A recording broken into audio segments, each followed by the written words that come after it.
आज हम आपको श्री विश्वकर्मा भगवान की कथा सुनाने जा रहे हैं। श्री विश्वकर्मा भगवान को सृष्टि का शिल्पकार भी कहा जाता है। शिल्प कला और वास्तुकला का वर्णन गाते हैं, हम वर्णन गाते हैं। श्री विश्वकर्मा जी की पावन कथा सुनाते हैं, हम कथा सुनाते हैं। इंद्रपुरी के रचनाकार की महिमा गाते हैं, हम महिमा गाते हैं। श्री विश्वकर्मा जी की पावन कथा सुनाते हैं, हम कथा सुनाते हैं।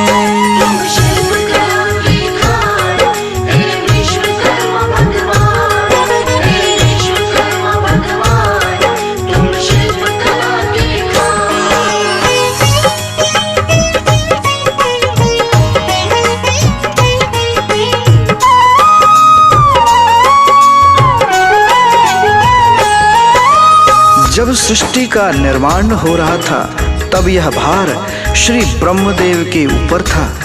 तब उनकी मदद करने के लिए श्री विश्वकर्मा भगवान आए और स्वर्ग लोक से लेकर यमलोक तक सब बना डाले और त्रेता में उन्होंने लंका भी बनाई थी।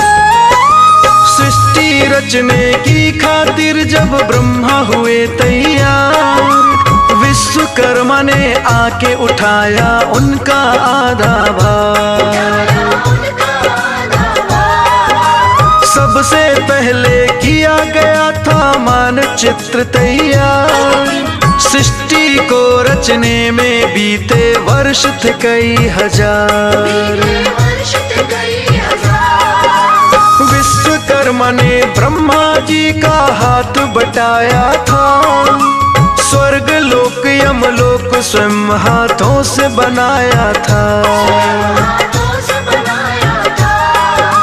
त्रेता से कलयुग तक जितनी बनी है राजधानी, सब बनाया विश्वकर्मा ने, बात है जग ने मानी। स्वर्ग रचा सतयुग में, त्रेता में लंका बनाते हैं, हम कथा सुनाते हैं। श्री विश्वकर्मा जी की पावन हम कथा सुनाते हैं, हम कथा सुनाते हैं।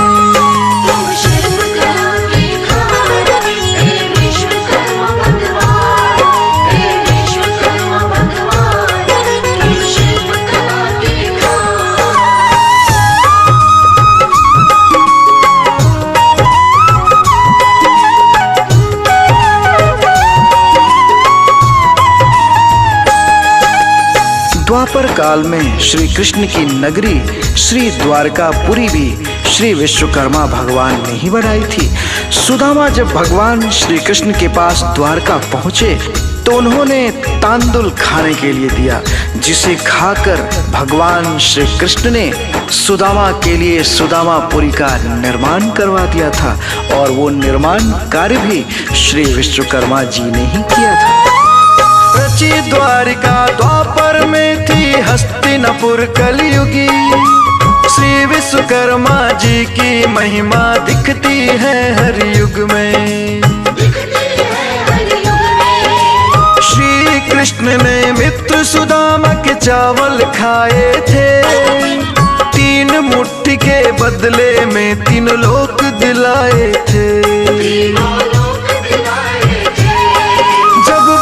सुदामा नगरी के निर्माण की आई थी, विश्वकर्मा जी ने ही सुदामा नगरी बनाई थी। जब कभी आई देवलोक में भव्य निर्माण की बात, तब सभी को आई है श्री विश्वकर्मा की याद। युग में श्री विश्वकर्मा जी पूजे जाते हैं, हम कथा सुनाते हैं। श्री विश्वकर्मा जी की पावन कथा सुनाते हैं, हम कथा सुनाते हैं। विश्वकर्मा भगवान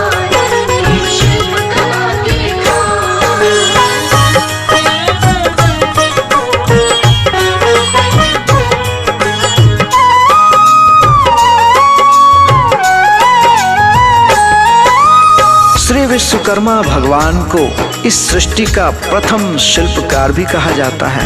और आज भी जितनी मशीनरी चीजें चलती हैं और जो भी तकनीकी कार्य होता है, तो एक बार श्री विश्वकर्मा भगवान को जरूर स्मरण किया जाता है। जय बाबा विश्वकर्मा।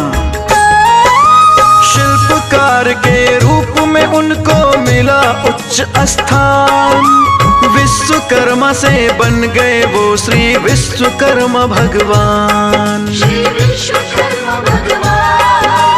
पति पत्नी दोनों संग रहते थे वो बड़े गरीब, किसी दिन भोजन उनको होता नहीं नसीब। दिन भर मेहनत करने के बदले इतना ही होता प्राप्त, पति पत्नी का भोजन उसमें होता नहीं पर्याप्त। निसंतान थे पति पत्नी वो रहते बड़े उदास, एक संतान की चाहत दिल में मन में थी ये आस।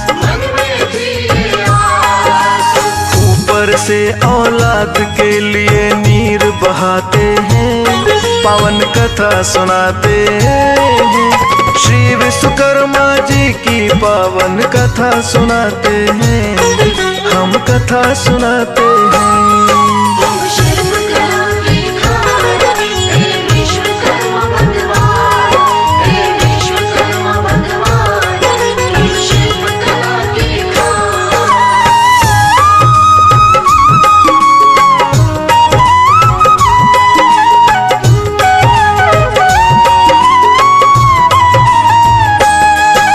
प्राचीन समय की बात है भक्तों, किसी नगर में पति पत्नी रहते थे और बामुश्किल अपना जीवन निर्वाह करते थे। कभी खाना मिलता था और कभी नहीं मिलता था। इन दुखों के बीच में एक दुख और गहरा था, और वो ये था कि उन्हें कोई संतान की प्राप्ति नहीं हुई थी। दोनों काफी चिंतित और व्यथित थे। तभी एक ब्राह्मण रथकार से कहता है कि आप हर समय दुख में लीन क्यों रहते हैं, क्या कारण है, कृपया हमें बताएं। पुत्र की प्राप्ति के लिए दोनों गए संतों के पास, लेकिन वो संतों के दर से लौटे होके निराश। मन में व्यथित बहुत थे दोनों, चिंता रही सताई, उनकी इस फूटी किस्मत का मिलता नहीं उपाय। एक ब्राह्मण आकर रथकार से कहता है, क्यों भाई तू दुख में हरदम डूबा रहता है। विश्वकर्मा भगवान शरण में दोनों जाओ तुम, सारी समस्या अपनी जाके उन्हें सुनाओ तुम। विश्वकर्मा भगवान सभी के कष्ट मिटाते हैं, हम कथा सुनाते हैं, श्री विश्वकर्मा जी की पावन कथा सुनाते हैं, हम कथा सुनाते हैं।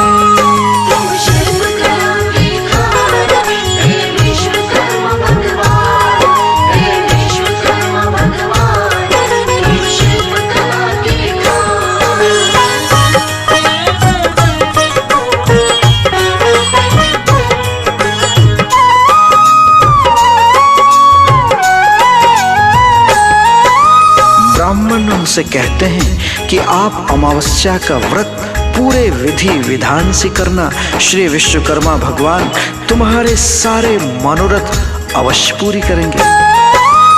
अमावस्या को व्रत रखना तुम पूरे विधि विधान, सारे मनोरथ पूर्ण करेंगे विश्वकर्मा भगवान। तिथि जब अमावस्या की व्रत करते हैं दोनों, विश्वकर्मा भगवान की पूजा करते हैं तब दोनों। धीरे धीरे सारे मनोरथ पूर्ण हो जाते हैं, निर्धनता से भरे पूरे जाते हैं। पुत्र रत्न धन प्राप्त हो गया, हो गए वो खुशहाल। भर गया घर धन धान्य से उनका, हो गए माला माल। विश्वकर्मा भगवान की जय जयकार लगाते हैं, हम कथा सुनाते हैं। श्री विश्वकर्मा जी की पावन कथा सुनाते हैं, हम कथा सुनाते